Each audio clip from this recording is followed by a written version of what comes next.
冰箱谜团下。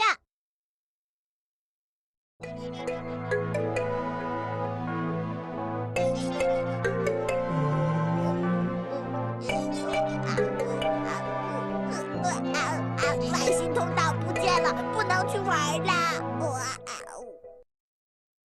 怎么一停电，时间隧道也关了？难道时间隧道是靠电力启动的？您说呢，专家先生？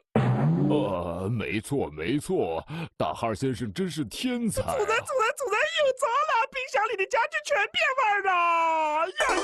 呀！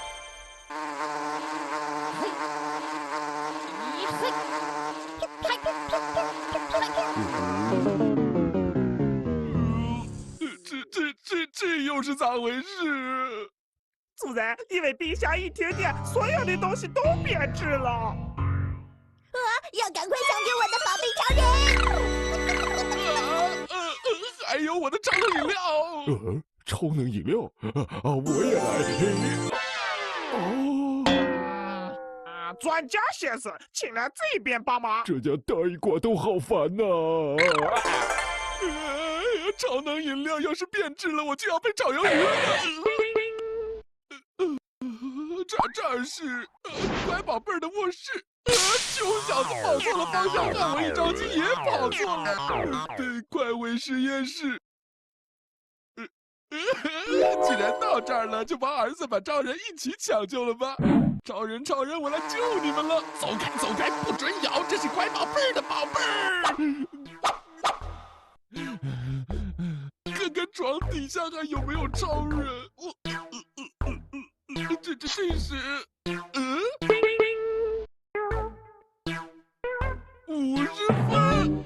儿子，这什么时候的考卷？我怎么不知道？床底下好像还藏着什么东西，摸到了，哎呀喂！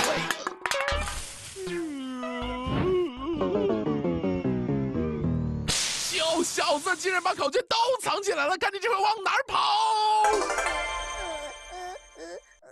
一着急怎么跑到实验室了？老爸的超能饮料要是变臭了可不妙，真麻烦。好吧，先抢救超能饮料。这个还有这个，这个还有这个，哎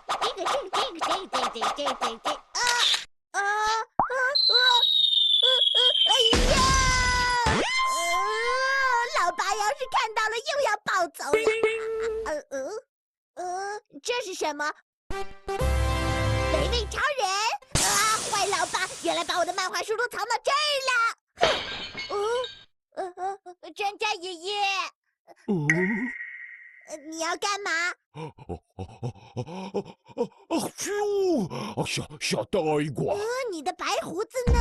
小大一挂又被你发现了，别怪我心狠手辣！是只啤酒桶！救命呀！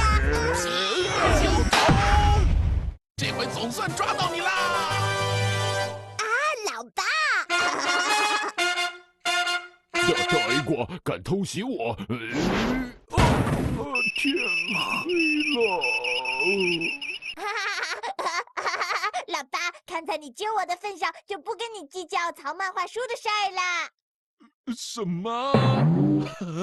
我正要过来跟你算考卷的账呢，竟敢藏在床底下！不好，被老爸发现了。超能饮料？不过看在你帮老爸抢救超能饮料的份上，老爸也不计较了。好，爸爸。乖宝贝儿，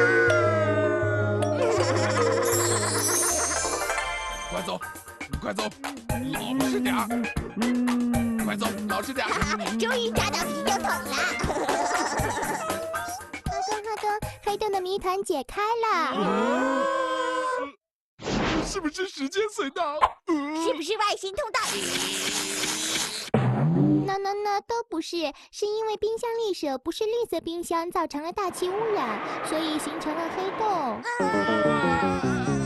冰箱立舍一通电还会形成黑洞，为了避免污染，不能再通电住人了，请二位搬走吧。这是什么？那我们以后住哪呀？放心，以后还有更精彩的地方等着你们呢。嗯哼。